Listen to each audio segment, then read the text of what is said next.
Você já acordou no meio da noite com uma sede enorme, aquela sede que faz queimar a garganta e faz você levantar da cama, tropeçando no escuro para encontrar um copo d'água? Hoje eu quero falar sobre uma sede que vai muito além dessa sede física que a gente sente. Hoje eu quero falar sobre uma sede que pode transformar você de uma pessoa religiosa para uma pessoa que é um verdadeiro guerreiro de oração.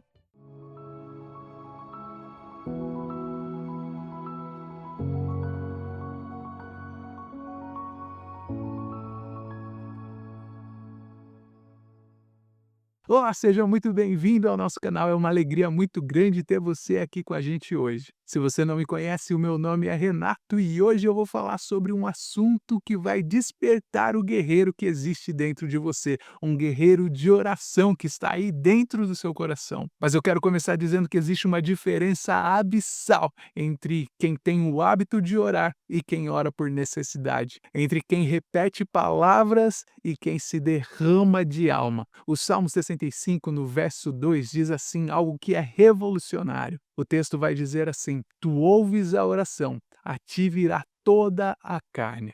Não é apenas algumas pessoas religiosas ou todos os crentes maduros, mas aqui o texto está deixando bem claro que é toda a carne. E isso deixa explícito, deixa marcado aqui no texto, que todo ser humano ele tem acesso direto ao trono da graça de Deus. Eu gostaria que você imaginasse aí na sua cabeça agora um cervo correndo desesperadamente pela savana africana. O sol escaldante seca a língua do cervo. Todos os músculos dele estão gritando de exaustão, mas mesmo assim ele continua correndo. E a minha pergunta para você é: por que que ele continua correndo? E a verdade é que ele continua correndo porque ele ouviu o som da água corrente à distância. Essa é a imagem que está lá no Salmo 42, verso 1, pintada para mim e para você. Diz assim a palavra: Como o servo brama pelas correntes das águas, assim suspira a minha alma por ti, ó Deus. Nós percebemos aqui nesse texto que não é uma vontade casual, é uma necessidade que consome a alma. É uma verdadeira sede por sobrevivência. E eu gostaria de te fazer uma pergunta: quando foi a última vez que você sentiu fome por Deus? Essa necessidade que faz tudo parecer secundário comparado a isso. O salmista ele escreveu isso durante o exílio babilônico. Então, logo, ele estava longe do templo, ele estava longe da sua casa, ele estava longe de tudo que ele conhecia sobre adoração. E foi justamente nesse deserto que ele estava vivendo que ele descobriu a verdadeira sede. Você já pensou nisso? Às vezes Deus permite que nós passemos pelo deserto, não porque Ele precisa nos punir ou nos dar alguma advertência, mas porque Ele quer despertar em nós essa sede, para que nós venhamos descobrir que Ele não é apenas uma parte da nossa vida, mas é que Ele é a nossa vida. Mas aqui acontece uma tragédia moderna. Porque mesmo eu e você tendo acesso a essa água pura, essa fonte de água cristalina, muitas vezes eu e você nós escolhemos beber água de poços contaminados. Jeremias capítulo 2, no versículo 13, ele registra uma acusação mais devastadora de Deus. Ele diz assim: Porque o meu povo fez duas maldades.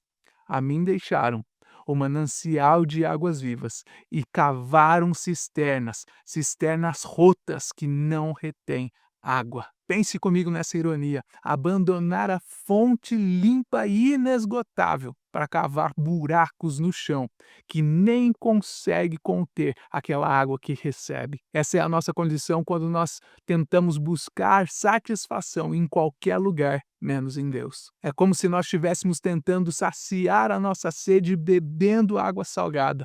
Quanto mais a gente bebe essa água salgada, mais sede a gente sente. Deixa eu te perguntar: as suas redes sociais te satisfazem, satisfazem a sua alma? Os seus hobbies satisfazem o vazio que existe dentro de você? O seu sucesso profissional, ele acalma a sua alma? De nenhuma maneira eu quero dizer que todas essas coisas são ruins para você, mas o que eu estou dizendo é que se você está tentando usar isso para suprir a sua necessidade de Deus, todas essas coisas são insuficientes. Todas essas coisas são como cisternas rasas. Mas eu quero te dizer que só existe uma coisa que pode satisfazer verdadeiramente o vazio que existe dentro da sua alma: Deus. Eu quero te dizer que existe algo poderoso que acontece quando nós paramos de correr atrás de cisternas e nós voltamos para a fonte da água da vida. Isso é chamado uma renovação através da meditação. E eu não estou falando aqui sobre um vazio mental, ou de você cantar um mantra, ou de você acender um incenso. Eu estou falando sobre você encher a sua mente da presença de Deus. É como você tomar um banho de cachoeira depois de um dia inteiro no deserto. Quando você pega um versículo e você começa a mastigar, a meditar nesse versículo, como se fosse um doce que você não quer que acabe, algo sobrenatural acontece na sua vida. A palavra, ela deixa de ser um simples texto escrito num papel e ela se torna vida na sua vida. Eu não estou falando aqui sobre técnicas, eu estou falando sobre relacionamento. Eu não estou falando sobre método, eu estou falando sobre intimidade. Mas agora eu quero te contar sobre tipos diferentes de orações. O Salmo 77:2 diz: "No dia da minha angústia, busco ao Senhor, estendo de noite minha mão, e ela não cessa, recusa a minha alma ser consolada." Você já esteve nesse lugar, você já esteve nesse momento, naquele lugar onde o consolo não vem, onde as respostas fáceis elas soam como vazias, onde Deus parece estar completamente distante. O salmista Asaf, ele estava passando por uma crise nacional nesse momento. Talvez uma guerra, uma invasão, o povo estava sofrendo, e em vez de ele esconder as suas dúvidas, ele trouxe todas elas perante Deus. Ele diz: "Rejeitará o Senhor para sempre, não será jamais favorável.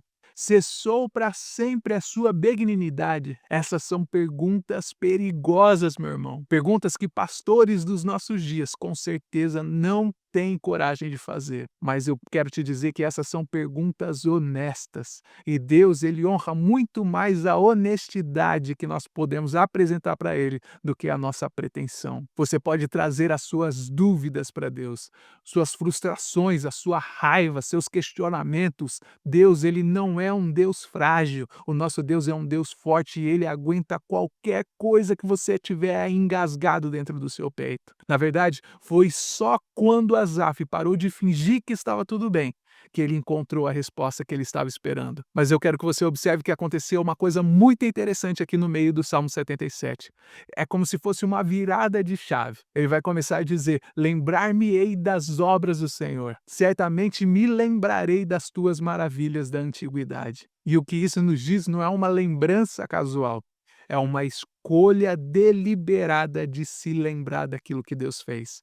Asaf começou a fazer uma lista mental. Ele começou a se perguntar o que Deus já fez por nós. E ele começou a escrever: "O nosso Deus, ele abriu o mar vermelho, ele mandou o maná no deserto, ele tirou a água da rocha e tantas outras vitórias do passado." E com cada lembrança dessa, uma chama nova começava a acender dentro do coração dele. E é por isso que eu quero desafiar você hoje a fazer a mesma coisa. Pegue um caderno, comece a escrever as suas pedras memoriais, os momentos onde Deus interveio na sua vida, por menores que possam parecer. Aquela vaga de emprego que apareceu no momento certo da sua vida, aquela doença que não foi aquilo que os médicos temiam, aquele relacionamento tóxico que você se envolveu e você conseguiu encerrar, aquela paz inexplicável no meio do caos. E quando a próxima tempestade chegar na sua vida, e eu tenho certeza que ela vai chegar, você vai ter munições espirituais para combater ela. Você vai ter evidências concretas de que Deus é fiel e que se ele fez uma vez, ele pode fazer de novo. Muitas vezes a gente não consegue entender direito a ferramenta que nós temos na nossa mão, mas existe poder na oração sincera. E o Salmo 17, no verso 1, nos dá essa fórmula incrível da oração.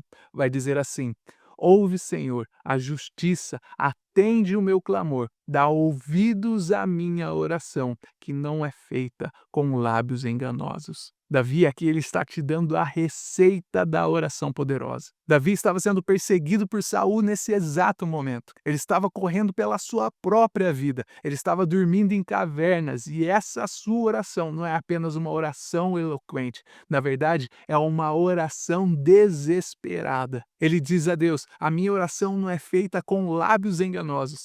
E sabe o que isso significa? Significa que ele não estava tentando impressionar Deus com um vocabulário rebuscado. Ele não estava citando teologias complexas. Ele estava sendo apenas real. E você sabe qual que é o maior problema de muitas orações nos dias de hoje? É justamente porque elas soam como se elas fossem uma dissertação acadêmica, em vez de ser uma conversa íntima e pessoal. Muitas vezes você visita uma igreja nova e é aquela gritaria generalizada. É um monte de gente tentando orar com palavras bonitas e muitas vezes essas pessoas nem sabem o significado das palavras que elas estão falando. Deus não precisa que você use uma linguagem formal.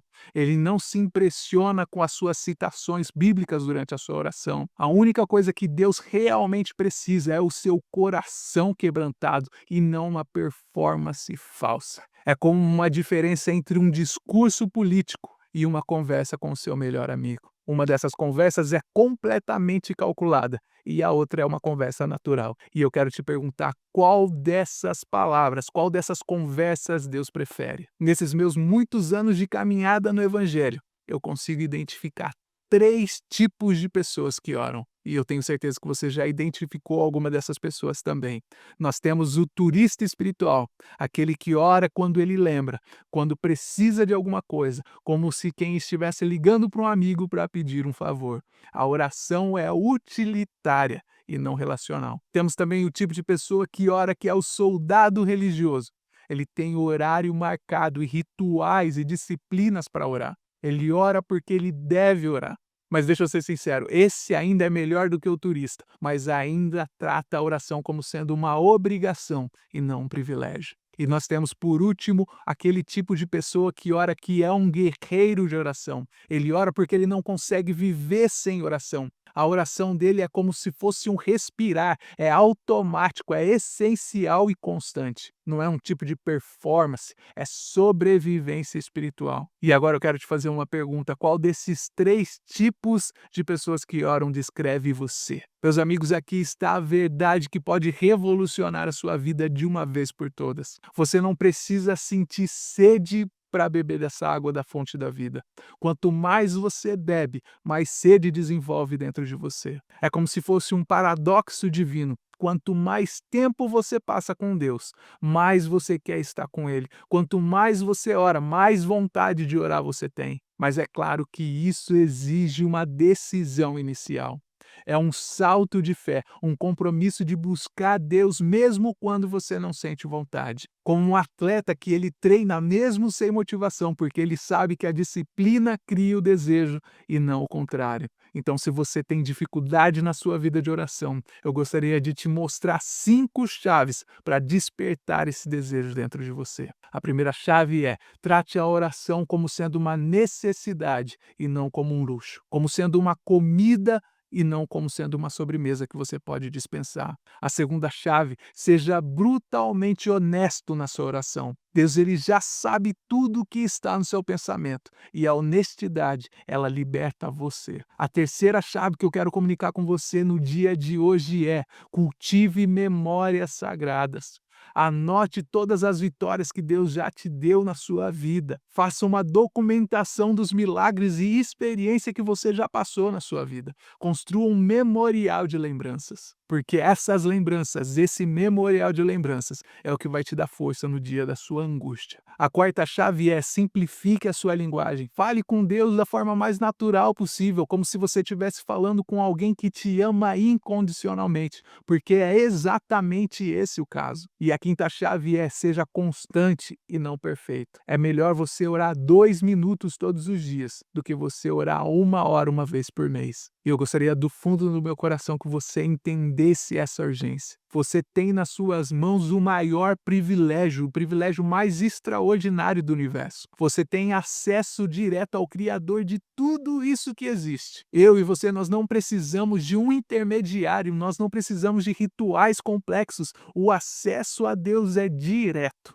No momento em que Jesus, ele deu a sua vida, o seu último suspiro lá na cruz do Calvário, o véu do templo se rasgou. E o que isso significa? Significa que a porta está aberta, o caminho está livre, mas o privilégio sem uso é apenas um potencial desperdiçado. Imagina se você tivesse o número pessoal do presidente da República, ou então do CEO da maior empresa do mundo, ou até mesmo da pessoa mais influente da Terra. mas mesmo assim você nunca ligasse para ela, que desperdício isso seria. Mas eu gostaria de te dizer que você tem algo que é infinitamente maior do que isso. Você tem o número direto de Deus, o Criador do universo, e Ele está sempre pronto para te atender. E eu quero que você tenha certeza que essa ligação que você vai fazer, essa conversa, ela pode mudar a sua vida para sempre. Um momento onde você para de ser um turista espiritual e se torna um verdadeiro guerreiro de oração. Você não precisa de uma preparação especial, você não precisa de um momento perfeito, você nem precisa conhecer teologia. Você precisa apenas ter sede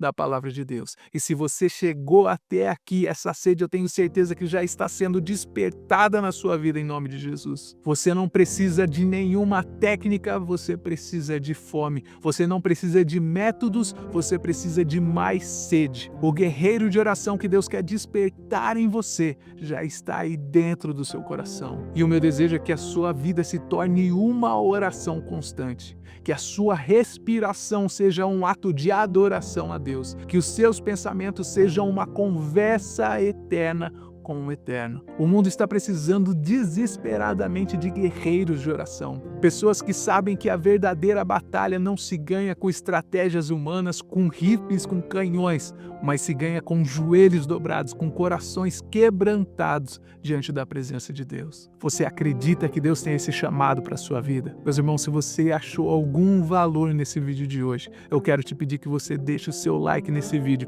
que você se inscreva nesse canal, que você deixe um comentário e nós nos vemos no próximo vídeo.